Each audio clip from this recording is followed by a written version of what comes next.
Muy buenos días, amigos de gestión. Bienvenidos a una nueva transmisión en vivo. Hoy vamos a resolver todas las consultas que tenemos sobre el nuevo sistema para tener una deducción adicional de impuestos para los trabajadores con rentas de quinta y cuarta categoría. Para ello tenemos como invitado al señor Miguel Ríos, quien es vocero de SUNAT. Buenos días, señor Ríos. ¿Qué tal? ¿Cómo estás? Buenos días. Tenemos entendido que ayer SUNAT ha emitido una importante norma que va a regular cómo se va a sustentar los pagos ante SUNAT. Pero antes de que nos comente la normativa de SUNAT, un poco si nos podría dar el panorama sobre este nuevo sistema, ¿no? A partir de inicios del próximo año, los trabajadores con rentas de quinta y cuarta, ¿qué beneficio podrían tener con esta deducción adicional? En verdad, buenos días. La norma es aplicable a partir del 1 de enero de este año. El tema es que la presentación de la declaración jurada, para los que tengan la obligación o para las personas que eventualmente sean perceptores exclusivos de renta de quinta, que son los que tienen ingresos a través de una planilla, necesiten o deban solicitar la deducción adicional y eventualmente una devolución, que no necesariamente será a través de la declaración jurada. Suele ocurrir esto al menos después del 31 de diciembre. Es necesario para ello, quiero decir, cerrar el ejercicio a efecto de que se determinen todos los ingresos que se han obtenido hasta el último día calendario del año. Entonces por ahí sí pues podría ser que pensemos en que la regularización de esto sería en el próximo año, pero hay que ser claros en decir que es una norma que ya está plenamente vigente a partir del 1 de enero de este año, del 2017. Claro, o sea, las posibles devoluciones se podrían solicitar a partir del próximo año, teniendo en cuenta las rentas generadas a lo largo de este año, Así ¿no? es, tal cual. Así. ¿Cuál es la deducción adicional máxima a la que pueden llegar los trabajadores y bajo qué conceptos de gastos? Dentro del panorama del general debemos, digamos, hacer la precisión de que los trabajadores que perciben rentas por trabajo, valga la precisión, quiere decir aquellos que emiten recibos por honorarios, o aquellos que sus ingresos califican como renta de cuarta, por ejemplo, los contratos administrativos de servicio, los CAS para el Estado, o los que tienen ingresos por quinta categoría dentro de la planilla de una empresa, o digamos, o la combinación de esto, que puede ser parte de cuarta y quinta, que son los que denominaremos genéricamente a partir de ahora como rentas de trabajo, tienen ya una deducción que ha existido siempre, que es el de las 7 UITs. Esa es una deducción que no requiere un sustento. Todos los trabajadores pueden acceder a ella. Lo que dice la normativa dentro de la reforma, el Poder Ejecutivo lo que ha señalado de la posibilidad de que algunos tipos de gastos, algunos tipos de pagos que las personas realizan en su vida diaria podrían darle derecho a 3 UITs adicionales, considerando que el valor de la UIT es de 4.050 soles para este año. Estamos hablando de un monto de recuperación de hasta 1.215 soles durante el ejercicio, ¿no? Entonces lo que la norma dispuso es básicamente tener 5 rubros que podrían ser vistos como 4, ¿no? Que es lo que se paga por un tema de arrendamiento, ya sea que tu arrendador, o sea, el dueño del inmueble, sea una persona con negocio o una persona natural sin negocio. Justo la norma que publica SUNAT el día de ayer 15 es para efecto de precisar hasta qué fecha se van a aceptar y cuál es el modelo o el medio del comprobante de pago. El segundo de los supuestos es por los intereses hipotecarios, los intereses compensatorios de los créditos hipotecarios otorgados por empresas del sistema financiero para créditos de primera vivienda. El tercero de los supuestos es el pago que se realiza a médicos y odontólogos necesariamente a través de recibos por honorarios. El cuarto de los supuestos son 13 actividades adicionales, también sustentadas a través de recibos por honorarios, en donde están actividades de psicólogos, de obstetras, tecnólogos médicos, abogados, ingenieros, arquitectos. Digamos, insisto que en la norma también ha señalado que debe ser necesariamente a través de un recibo por honorario. Y finalmente el quinto de los supuestos es el pago por el salud que un empleador del hogar realiza respecto de su trabajador. Hay que recordar que el salud siempre es cubierto por el empleador, y en ese entendido digamos, el gasto debe ser o el 9% que el empleador cubre respecto del salud es lo que va a ayudar a incrementar el monto de la sustentación de las 3 UITs a las que nos referíamos. Tenemos una primera consulta de Diana de Meléndez sobre el rubro de gasto cuando uno tiene un crédito hipotecario. ella indica, ¿no? Tiene una hipoteca, es su primera vivienda.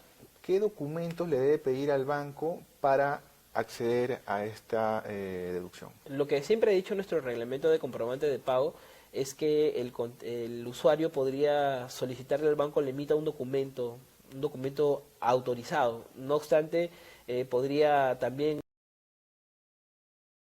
pague la cuota directamente o podría utilizar incluso el estado de cuenta que el banco le hace llegar vía electrónica todos los meses o de manera física.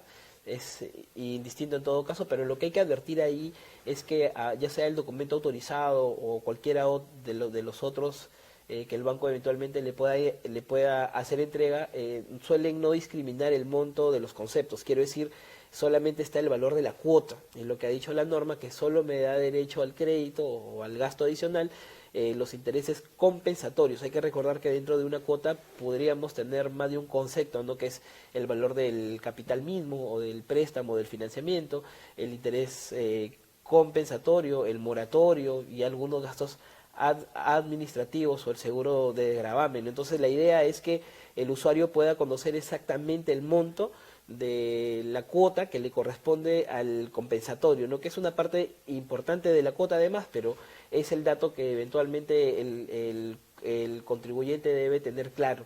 Ahora, cuando llegue el momento de determinar estos gastos adicionales, no necesariamente un trabajador, sobre todo si es un perceptor de renta de quinta, va a tener que presentar su declaración jurada anual para este efecto. Lo más probable, lo que está trabajando SUNAT, es una plataforma en donde los emisores puedan entregarle la información, o sea, los proveedores, el banco en este caso, puede entregarle la información a la SUNAT para que con estos datos SUNAT haga una suerte de propuesta respecto de un aplicativo que seguro se va a encontrar en SUNAT operaciones en línea en donde los usuarios van a poder ingresar a ella a través de su clave SOL, incluso si no tuvieran número de RUC, para efecto de que puedan confirmar la información que los otros han presentado, de tal manera que si yo tengo claro cuál es el monto del interés compensatorio, por ejemplo, yo podré decir en el aplicativo que estoy de acuerdo o voy a proceder a hacer una modificación, porque recuerden que siempre esto es una propuesta, ¿no? Está sujeto a que el contribuyente o el interesado o el trabajador que quiere hacer la deducción adicional pueda hacer la modificación que necesite, ¿no? Ha mencionado que se va a trabajar entonces en un aplicativo de SUNAT para un poco monitorear los 5 rubros de gastos. Así es, pero es un aplicativo que en principio le corresponde a los emisores. O sea, no es que yo como trabajador que realizo el gasto voy a tener que ingresar al aplicativo para llenar mis comprobantes, ¿no? No es necesario eso. Se supone que la información SUNAT se la debe pedir al proveedor para tratar de hacer la obligación formal o tratar de hacer esta identificación lo más sencilla para los usuarios, ¿no? Para los contribuyentes que van a hacer esta deducción adicional. Porque se habló de una herramienta informática que trabajaría SUNAT. Allí una persona podría ir monitoreando los También, gastos que así puede es. La idea es que deducir. pueda haber una consulta ahí, pero que en principio no es que él tenga la obligación de llenar sus comprobantes de pago, o que yo, que soy una persona que percibo exclusivamente renta de quinta y que suelo no presentar mi declaración jurada anual, porque mi empleador es el que me hace las retenciones todos los meses, tampoco es que debo llevar los comprobantes de pago a mi empleador, ¿no? Porque el empleador va a seguir utilizando el mismo mecanismo de retención, digamos, va a ser siempre la proyección y el descuento de las 7 UITs, que son las no sustentadas, y va a hacerme la retención solo por el exceso de esto, ¿no? En el supuesto que yo logre sustentar los documentos respecto de los gastos que comentábamos antes, lo que va a suceder es que ese perceptor de renta de quinta, sin tener la obligación de hacer su declaración, la declaración anual, puede ingresar a un aplicativo, una aplicación que es una suerte de archivo personalizado que le van a poner a su disposición después del 31 de diciembre, perdón, y él puede hacer una suerte de confirmación respecto de estos documentos que los otros le han emitido, ¿no? Tenemos una consulta sobre ya la normativa emitida ayer por SUNAT. La persona es, aquí se me bajó el nombre, aquí está. Siguen llegando varias preguntas. Un segundo. Si me permites, igual para precisar la norma del día de ayer, lo que se ha intentado decir, entre otras cosas, es que en el caso de arrendamiento, les comentaba antes que el arrendamiento en el arrendamiento lo que va a suceder es que el arrendador, el dueño del inmueble, podría ser una persona natural sin negocio, que no emite factura ni boleta de venta, en cuyo caso el pago, el gasto, en todo caso se va a seguir sustentando a través de ese, digamos, del documento que me emite el banco cuando el arrendador, el dueño, pague el 5% del monto que según norma, hay la obligación de entregarme ese voucher a mí, que soy el inquilino. Y con ese documento se va a poder hacer el sustento del gasto, ¿no? La norma también ha señalado que si el arrendador, el dueño del inmueble, es una persona con negocio, ya sea natural o jurídica, se supone que él ha tenido que venir emitiendo facturas físicas o boletas de venta físicas, ¿no? En este caso, la norma dice que a partir del 1 de julio y solo para ellos, ¿no? La factura va a tener que ser necesariamente electrónica, que solamente se aceptarán boletas de venta para la deducción de este gasto hasta el 31 de mayo, lo que quiere decir que a partir del 1 de junio, el próximo mes, va a tener que ser necesariamente una factura, y a partir del 1 de julio, el subsiguiente mes, esa factura tendría que ser electrónica. Pero insisto, solo para los arrendadores que son personas con negocio. Los arrendadores que son personas naturales sin negocio lo van a seguir haciendo a través del formulario 1683, que es la constancia del pago del 5% del impuesto en el banco, que es el que me refería antes. Claro, aquí está la consulta de Pablo Miranda, ¿no? Se refería un poco a esto, lo que acaba de mencionar. Si ahora los recibos de arrendamiento tienen que ser electrónicos para ser deducibles. Los recibos por arrendamiento, siempre la constancia emitida por el banco, y es una información que llega electrónicamente a la SUNAT. Digamos que ese documento siempre fue electrónico, a pesar que hay que la constancia es un voucher que es físico, porque ojo, normalmente el arrendador lo que utiliza para hacer el pago es un formato de color marrón que se llama pago fácil arrendamiento, pero eso es un solo, digamos, una guía para ese pago. El comprobante lo constituye el voucher emitido por la entidad financiera en la que se hace el depósito del 5%. Ese documento que se ha venido utilizando antes es el documento que va a seguir sirviendo para sustentar este gasto adicional. Ahí no es necesario que ese arrendador lo convierta en una factura electrónica. La indicación de factura electrónica es solo si el arrendador es una persona con negocio, ya sea una natural o una empresa. O sea, si es un arrendamiento para vivienda, no es negocio, no se necesita la factura electrónica. No, estamos hablando del arrendador, no del arrendatario. Lo que dice la norma respecto del arrendatario, que es el inquilino, es que este alquiler lo esté destinando, digamos, siempre que se destine, o que no se destine más bien a un uso exclusivo comercial. Lo que quiere decir que si yo alquilo para vivir, o alquilo para vivir, y en ese mismo lugar tengo una actividad comercial, el gasto es perfectamente válido, ¿no? Pero ojo, esto es la condición del inquilino. La norma no ha hablado sobre la condición del inquilino, sino del arrendador. Si el arrendador es una persona con negocio, una empresa, digamos, que normalmente por el alquiler me está emitiendo una boleta o una factura, esa factura a partir del 1 de julio tiene que ser electrónica. Si el arrendador es una persona sin negocio, va a seguir haciéndolo a través del formulario virtual 1683, que insisto es la constancia del 5% pagado en el banco. Y el que excede la devolución es el arrendador. El arrendatario es el inquilino, el trabajador que es el que paga el gasto, no el arrendador. El arrendador es una persona que percibe ingresos por renta de primera y la norma no está dirigido para él, porque como conversábamos antes, este tipo de deducciones es solo aplicable a los que tienen ingresos que califiquen como renta de trabajo por la cuarta o la quinta, ¿no? Recibos por honorarios o la planilla de una empresa. No es para el arrendador que tiene un ingreso por primera, ¿no? Okay. Otra consulta de Javier Chávez nos dice, si para deducir los gastos en salud y él se atiende en una clínica, ¿esos comprobantes serán válidos? El modelo del decreto legislativo que se emitió dentro de la reforma es que necesariamente los gastos médicos, o sea, por médicos y odontólogos, deban ser sustentados a través de un recibo por honorario. No sirve en este caso el documento que me emite la clínica para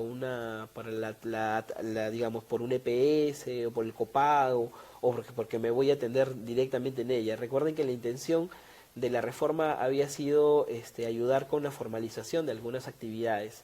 Y mal que bien, las empresas digamos, las EPS o las clínicas que atienden a través de EPS se ven en la obligación de emitir una boleta de venta. Entonces por ahí no iba la intención de la reforma, ¿no? La idea es que el usuario de un médico le obligue a emitirle su recibo por honorario, porque usualmente son actividades en las que no siempre se emite este recibo por honorario, ¿no? Entonces la idea es darle algo a cambio al que paga, al que le paga al médico para efecto de tener una deducción adicional. Insisto, con esa lógica entonces no hay forma de que las boletas de venta o las facturas emitidas por una clínica puedan entrar en esta deducción adicional. Entonces, solamente para reiterar, quienes se atienden bajo un seguro particular o una EPS y tienen un copago, ese copago no va a aplicar para No va la a aplicar, deducción, en efecto, así es. solamente cuando reciben atención de un trabajador, un médico independiente que brinde recibos por De honorarios. acuerdo. Y recordarles que a partir del 1 de abril, ese recibo por honorario debe ser necesariamente electrónico. Una de las cosas que es, digamos, un carácter hasta común de todos los gastos que hemos mencionado, de los 5 supuestos, es que todos ellos deben ser utilizados o deben ser acreditados a través, o sea, el pago tiene que ser acreditado mediante una bancarización. No, en el caso de los hipotecarios, digamos, es algo hasta obvio, ¿no? Que necesariamente se vaya a bancarizar el pago de la cuota, pero en el caso de médicos, odontólogos, abogados y las actividades adicionales que les mencionaba antes, eso así sea por 40 soles, 20 soles, 50 soles, o lo que me cobre ese médico, odontólogo, el abogado o el profesional, respecto de la atención que me va a brindar, tiene que ser necesariamente a través de un recibo por honorario electrónico, y el pago debe hacerse a través de una tarjeta de crédito débito, de una transferencia entre cuentas, digamos, eventualmente incluso a través de un cheque no negociable, ¿no? Alguna forma de pago que pase a través de la red bancaria, ¿no? O sea, en los 5 rubros de gastos tienen que ser gastos pagados de forma bancarizada. Así es, pero hay que recordar, insisto, que en el caso del hipotecario eso ya no es Ya es necesario. obvio, ¿no? Pero Es los obvio, otros así es. 4... Sí, sí. necesariamente tendría que hacerse a través de un medio bancarizado, ¿no? Incluso hay que recordar que en el caso del arrendamiento, en donde cuando mi arrendador es una persona natural sin negocio, ya el 5% del impuesto está en el banco, ¿no? Faltaría acreditar el resto del monto, que tendría que hacerse a través de un medio bancarizado. Y en el caso de los trabajadores del hogar, ahí sí, digamos, el 9% que es el de salud, que es el monto que se ha solicitado, que está dentro de la norma, siempre se paga en la red bancaria, y ahí no habría necesidad de nada más, ¿no? Damaris Domínguez nos cuenta un caso. Si la EPS no cubre odontología, ella pregunta, ¿cómo hago para que mi odontólogo me genere un recibo? Él trabaja en una clínica, el odontólogo, pero no está cubriendo la EPS odontología. Lo que pasa es que eso ya va a depender muchísimo del tipo de contrato que el médico tenga con la clínica, ¿no? Si el médico es una persona, es digamos, es alguien que está en la planilla de la clínica, no va a poder emitirle el recibo por honorario porque el comprobante lo emite la clínica. O sea, siempre que haya una boleta de venta, no va a haber un recibo por honorario, ¿no? Y viceversa, si es que no hay una boleta de venta, lo que tendría que haber es necesariamente un recibo por honorario, ¿no? Les digo esto porque de todos los formatos que hay en el mercado, hay clínicas en donde a veces el médico ha contratado un espacio, digamos, ¿no? De tal forma que uno va a la clínica, pero quien lo atiende es un médico independiente, y él sí emite un recibo por honorario, ¿no? Entonces, En esos casos sí se podría. claro, es perfectamente válido, pero insisto, es porque la clínica no emite la boleta de venta, ¿no? Porque esta persona lo que está haciendo es alquilarle un espacio a esa clínica, y usualmente emite su recibo por honorario, ¿no? Entonces, en esos supuestos es perfectamente válido, pero es casi una excepción. La generalidad será que el médico sea dependiente de la clínica, esté en la planilla de la clínica, y quien emita el comprobante de pago sea la clínica, o sea, la boleta de venta, en cuyo caso no me va a servir. Lo importante es quién emite el comprobante Así de pago, es. ¿no? Okay. Otro rubro es el de arrendamientos. Mireia, enhorabuena, consulta. La dueña del departamento nunca me quiere dar un recibo. ¿Cómo puedo hacer para poder acceder a la... Bien, la idea de esto, como les decía antes, es que los usuarios ayuden a la formalidad de ciertas actividades, ¿no? Entonces, si es que mi arrendador no me quiere emitir el recibo por arrendamiento, yo puedo hacer una denuncia anónima a SUNAT, identificando si quieren a quién es el arrendador, o si es que está en la posibilidad hacer un poco la presión respecto del pago, ¿no? Condicionar el pago del arrendamiento, de la merced conductiva, quiero decir, respecto de la entrega del voucher. Digo, si está en la posibilidad, porque a veces el arrendador es el que maneja la relación, ¿no? Y me dice, bueno, si es que tú no quieres o hay un tipo de condicionamiento respecto al pago, entonces me desalojas el departamento mañana, ¿no? Entonces, si estamos en ese tipo de situaciones en donde el hecho comercial no puede ser manejado por el inquilino, es más sencillo que el inquilino pueda hacer la denuncia, ¿no? Pero en efecto, lamentablemente no te dará derecho a la deducción mientras que ese arrendador no se formalice y haga el pago del 5% en el banco si fuera una persona natural sin negocio. O sea, por eso de ahora en adelante sería importante para quien recién esté pensando Perfecto. en alquilar, Así es. un factor Una cláusula, si quieren, dentro del a elegir contrato. Es que cumpla con el pago Así de impuestos, es, ¿no? ¿no? O que la condición del pago, o que hay un plazo para entregar ese voucher del depósito, ¿no? A condición del pago del próximo mes o de una penalidad, ¿no? Ok. Otra consulta, volviendo al tema de los créditos hipotecarios, Pedro Salas pregunta si es que el banco no emite un comprobante electrónico, sino físico, seguramente se lo está llevando a su domicilio, ¿no? ¿Ese documento será válido para la deducción? Perfectamente válido. Lo que sucede es que el decreto legislativo ha señalado que mientras que SUNAT no señale la fecha de obligatoriedad del comprobante electrónico, se pueden seguir utilizando los mismos documentos conocidos en el sistema, digamos, ¿no? Los documentos físicos en este caso. Y el título de la norma del día de ayer expresamente ha señalado que la regulación que se está aplicando es por ahora solo para arrendamiento, lo que quiere decir que queda pendiente todavía una resolución en donde se trabaja el tema de bancos, en el que se disponga a partir de qué fecha debe hacerse obligatorio el uso de un documento electrónico. O sea, todos los créditos o las cuotas de los créditos hipotecarios para primera vivienda que se han efectuado a partir del 1 de enero de este año en adelante son válidos y se acepta el documento que el banco le haya presentado. No hay ningún tipo de condicionamiento adicional, digamos, no es perfectamente válido. Lo único que hay que tener en cuenta es que yo como usuario debo saber del monto de la cuota cuánto es la parte que le corresponde al compensatorio para efecto del momento en donde tenga que confirmar o ingresar estos datos dentro de la regularización, ¿no? Esta reglamentación que estaría pendiente, más o menos ¿en cuánto tiempo? Estamos planeando ser? que debe estar a más tardar en el mes de julio, puesta en el peruano, digamos, ¿no? Pero por ahora, insisto, y si nos demoramos, igual el cliente o el usuario va a poder utilizar cualquier documento que le emite el banco, ¿no? O sea que no hay peligro en la demora de la normativa de SUNAT en la que regule esto, ¿no? Es perfectamente válido el documento que el banco le emita a la fecha. Lo importante es que siempre van a estar reconocidos todos los gastos realizados a lo largo de este año. Así es. Y el trámite para solicitar devolución el próximo año, ¿a partir de qué mes lo pueden hacer? Mira, normalmente el momento de la regularización del impuesto es entre marzo a abril, pero SUNAT pone los medios a disposición desde la primera semana de enero, ¿no? Entonces, por ahí podría ser entre la primera semana de enero o a más tardar en el mes de febrero, ya en donde si la persona está en obligación de presentar su declaración jurada anual, ahí va a aparecer la información de los documentos adicionales. Si faltara alguno, él tendría que ingresarlo manualmente.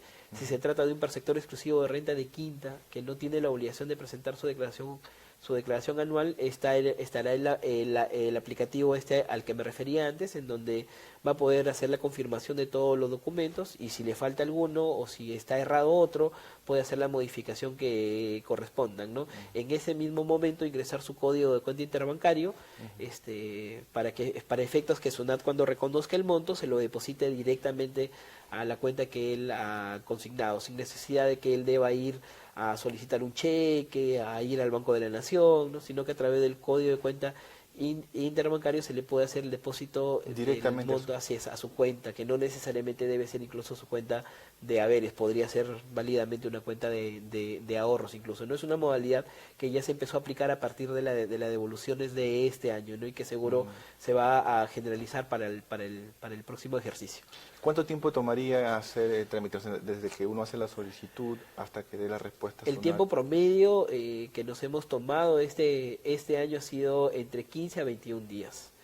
Entonces esperamos que en ese nivel también tengamos que, digamos, hacerle o efectuarle la devolución a los contribuyentes, ¿no?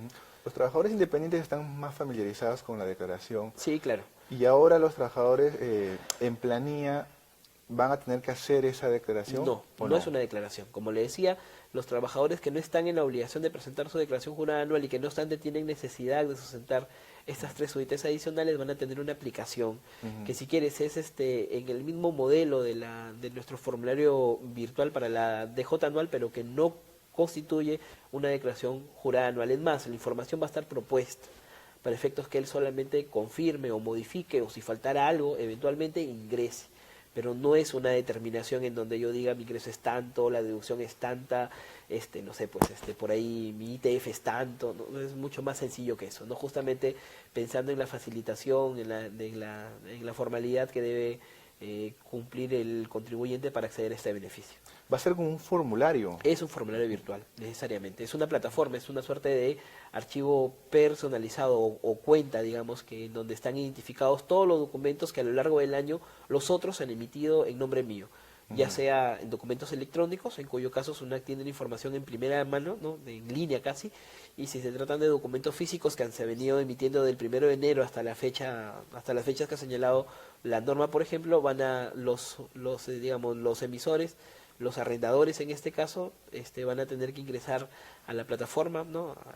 a la que comentaba antes, para efecto de señalar ese tipo de documentos. Estamos hablando de arrendadores que sean empresas, porque el arrendador, que es una persona sin negocio, que hace el pago del 5% en el banco, en realidad, como le decía antes, es un documento que ya está en el sistema de la SUNAT, en donde se ha identificado además quién es el inquilino, y sería perfectamente válido que ese dato aparezca dentro de la propuesta, del personalizado que se les va a mostrar a los contribuyentes. En el caso de créditos hipotecarios, también los bancos mandarían esa información. Sí, eso es lo que vamos a decir dentro de la norma de julio, entre otras regulaciones. Tendremos que disponer cuál es el plazo que el banco tiene para llenar esa información en la plataforma y que los usuarios puedan tener, digamos, ya propuesta esos datos, ¿no?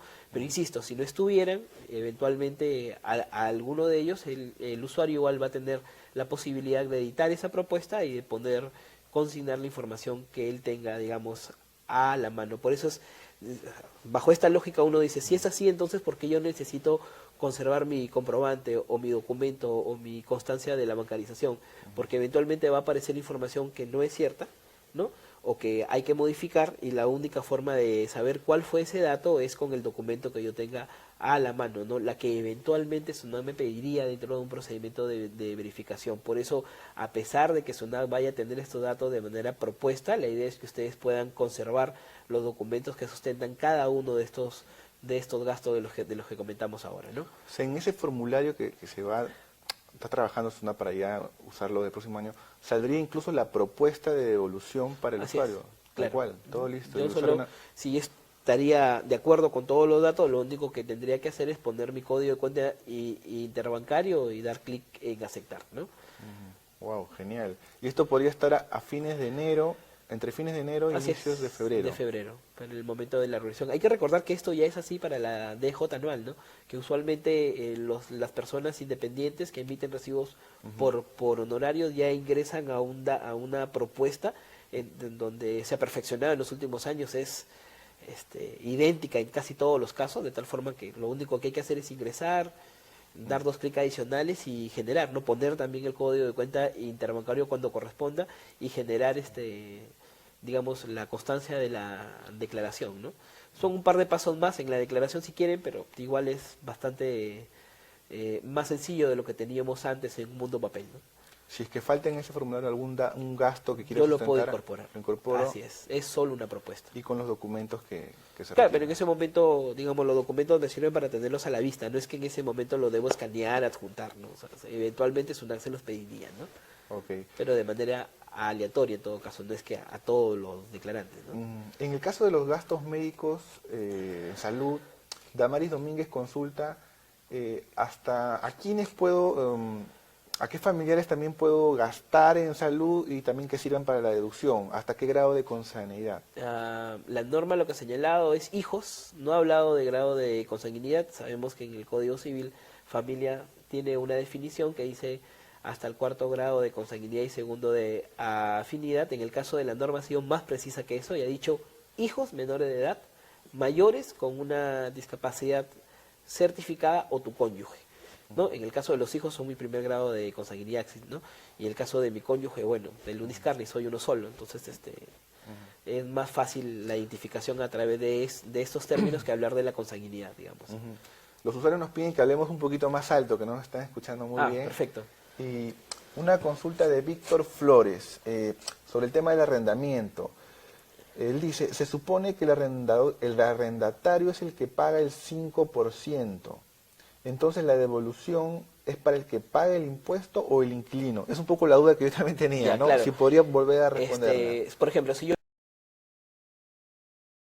nuestro ejemplo pues se quedaría con una renta neta de 950 soles, que es lo que finalmente va a llegar a su bolsillo, digamos, ¿no?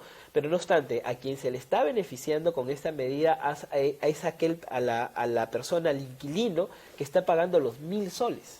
No, si quieren, el 5% que es pagado por el arrendador, que es una renta de primera, es su obligación tributaria, ¿no? La idea de la norma es que el arrendatario, que es el inquilino, le obligue o lo combine en todo caso a su arrendador a cumplir con la obligación a cambio de que ese inquilino tenga un beneficio, que es poder utilizar hasta el 30% del monto que ha pagado por arrendamiento para utilizarlo, digamos, dentro de estas 3 UITs adicionales. Una cosa que no se ha precisado hasta acá, disculpen por la omisión, es que respecto de los 5 rubros hay límites, ¿no? En el caso de arrendamientos es hasta el 30% de lo que se pague. Si hay IGB en la operación, incluido el IGB. En el caso de los créditos hipotecarios, el interés compensatorio es hasta el 100%. En el caso de médicos, odontólogos, abogados, ingenieros, arquitectos, es hasta el 30% del monto sustentado en el recibo por honorario. Y en el caso de salud, digamos, del 9% que se paga por salud por el trabajador del hogar que se ha contratado, es hasta el 100% de ese monto, ¿no? Del salud que se le ha pagado, ¿no?